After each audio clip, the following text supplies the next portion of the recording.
કૃષ્ણ ભગવાન યમુનાજીના તટ ઉપર આવે છે અને યમુનાજી કહે છે કે તમારા પિતાને વરુણના દૂતો લઈ ગયા.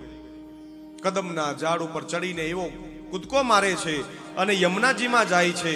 વરુણના જે રાજપાટ સિંહાસન ઉપર વરુણદેવ બેઠા હોય અને વરુણદેવે કૃષ્ણને જોયા તો વરુણદેવ ઊભા થઈ ગયા.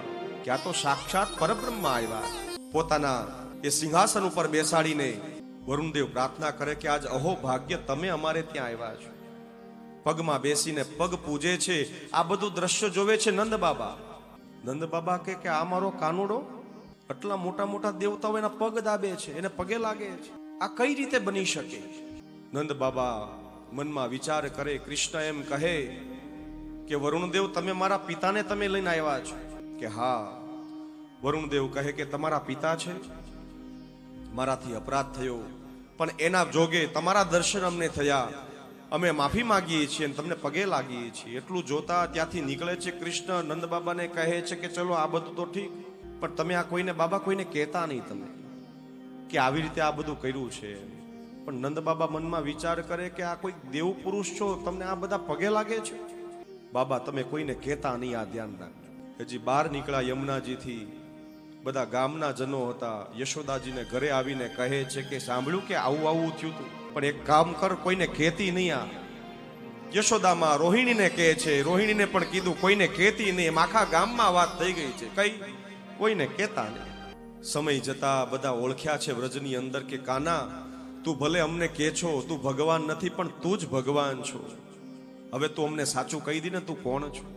નંદાદયસ્તુ તમ દ્રષ્ટવા કર્માનંદ નિવૃત્તિતા.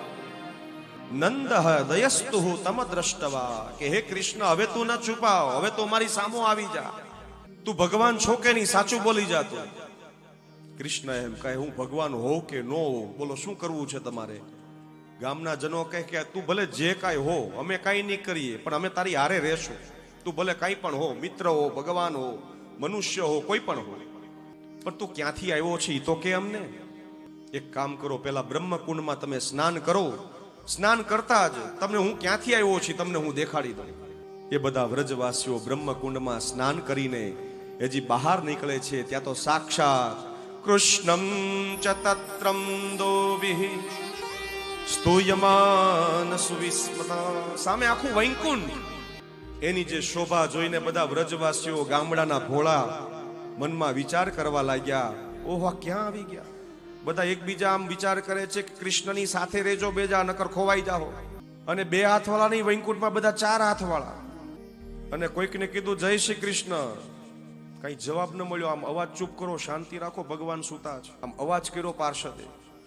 તો ગામના લોકો કે અહીંયા કઈ જવાબે નથી દેતા. લોકો અહીંયા જય શ્રી કૃષ્ણ નહીં ચાલતું હોય, આ પંથ બીજો છે. કોઈ જગ્યાએ રામ રામ બોલે, કોઈ જગ્યાએ બમ બમ બોલે, કોઈ જગ્યાએ હાય હાય બોલે. આ કઈક અલગ હશે પંથ. થોડાક આગળ ચાલ્યા તો સામે સાક્ષાત ઠાકોરજી એ સિંહાસન ઉપર બેઠા હોય છે. બ્રહ્મા વિષ્ણુ, બ્રહ્મા મહેશ બધા ઊભા હોય છે. સુરાદી દેવતાઓ બધા સ્તુતિ કરતા હોય છે. એ બધું જોઈને એ વ્રજવાસીઓ મનમાં વિચાર કરે અદ્ભુત છે કૃષ્ણ, અદ્ભુત વિષ્ણુ. પણ એક કામ કરીએ, પાર્ષદને કહે છે અમને મળવા મળશે? અત્યારે નહીં મળવા મળે. જેમ આપણે મોટી હોટલમાં, 5 સ્ટાર હોટલમાં, પોર્શ હોટલમાં જઈએ તો ત્યાં તમને કોઈ સોફા ઉપર પગ ન રાખવા દે. સોફા ઉપર પગ ન રખાય, આમ ન કરાય, ડિસિપ્લિનમાં રહેવાનું. એમ વૈકુંઠની અંદર બધું ડિસિપ્લિનમાં રહેવું પડે. એમાં બધા વિચાર કરે કૃષ્ણ કનૈયો ક્યાં ગયો, ક્યાં ગયો? આ બધું જોતા જ ગોવાળીઓ મનમાં કહે કે અહીંયા તો બોલવા નથી દેતા, નથી મળવા દેતા. પાછા બધા વિચાર કર્યો કે પાછા આપણા હતા ત્યાં વયા જઈએ વ્રજમાં. એવો મનમાં વિચાર કર્યો, પાછા તે બ્રહ્મકુંડ પાસે આવી જાય છે.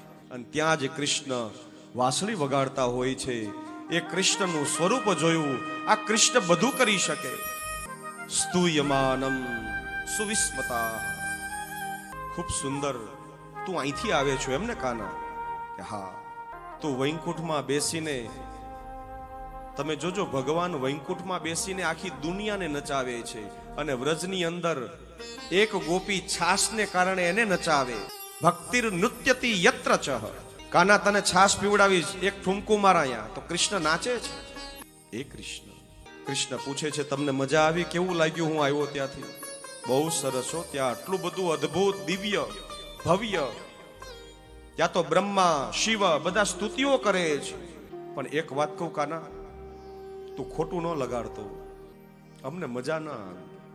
ત્યાં તો કોઈ જય શ્રી કૃષ્ણ બોલતું નથી, અને અહીંયા તો તમારા ખંભા ઉપર અમે વગર ચપ્પલે પગ દોડતા અમે જંગલમાં જઈએ છીએ, દોડીએ છીએ, તારા ખંભા ઉપર હાથ મૂકીએ છીએ, તું આગળ દોડતો હોય અમે પાછળ દોડતા હોઈએ છીએ.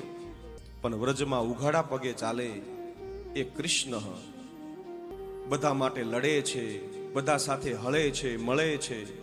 કૃષ્ણ અમને અમારું વૃંદાવન બહુ સારું છે, તારું વૈકુંઠ તને મુબારક છે.